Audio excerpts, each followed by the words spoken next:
विराजमान किया है। गौर निताय को साथ में इसलिए रखा है कि दुनिया को ये बताना है जो कृष्ण बलराम है वही गौर निताय है। कृष्ण गौर है और बलराम निताय है, यह एक ही है। ये दुनिया को सिखाना है, क्योंकि अब हमको अगर कृष्ण की भक्ति करनी है, कृष्ण के प्रेम को प्राप्त करना है, तो वो केवल चैतन्य महाप्रभु से मिल सकता है और कोई नहीं दे सकता। और चैतन्य महाप्रभु तब कृष्ण प्रेम देंगे जब नित्यानंद प्रभु कृपा करेंगे। इसलिए दुनिया को कृष्ण प्रेम देने के लिए गौर निताय को स्थापित किया। और फिर यहाँ के ब्रज के तो ब्रज की स्वामिनी तो राधा रानी है, ब्रज की स्वामिनी राधा रानी है, ब्रजेश्वरी। और उसके साथ श्याम सुंदर और दो सखियां ललिता और विशाखा मुख्य, इनको विराजमान किया यहाँ। तो ये तो हमारे गोस्वामी श्री प्रभुपाद जी का इस रमन रेती में मंदिर है। और वृंदावन में सबसे प्रसिद्ध मंदिर है, एक दृष्टि से लोग सब आते हैं। तो अंग्रेज मंदिर के नाम से कृष्ण बलराम उनको नहीं समझ में आता था।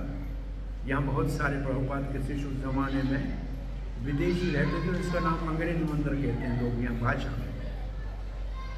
ये बहुत प्रतिष्ठित मंदिर है वृंदावन का। ये वृंदावन जहाँ आप आए हैं, ये कोई धरती का टुकड़ा नहीं है। ये उत्तर प्रदेश का कोई मथुरा जनपद का भी हिस्सा नहीं है। ये है भगवान का धाम गोलोक वृंदावन, धरती के ऊपर उतर के आया है।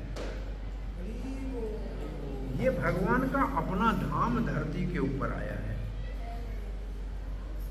जैसे हमारे देश में दूसरे देशों के दूतावास होते हैं, जहां उन देशों के अधिकारी रहते हैं और हमको अगर उनके देश जाना है तो वहां जाके वीजा लेनी पड़ती है। ये यहाँ दिल्ली में चाणक्यपुरी में सारी दुनिया के देशों के दूतावास हैं और उन देशों के दूत रहते हैं।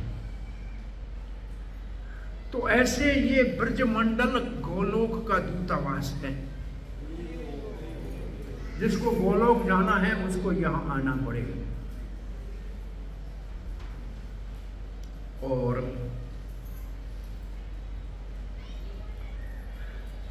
भगवान श्री कृष्ण 11 साल के बाद तो वृंदावन से चले गए। फिर 14, 15, 16 ऐसे कुछ साल मथुरा में रहे। तब तक तो ब्रज में सब नंद बाबा और गोप गोपियां सब रह रहे थे। फिर भगवान कोई 90 साल द्वारका में रहे। 90 साल द्वारका में रहे। सब मिलाकर 125 साल भगवान श्री कृष्ण धराधाम पे अपना लीला किया।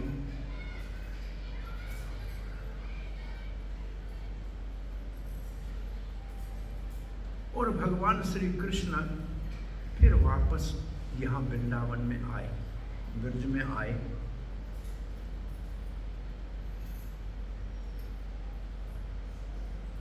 और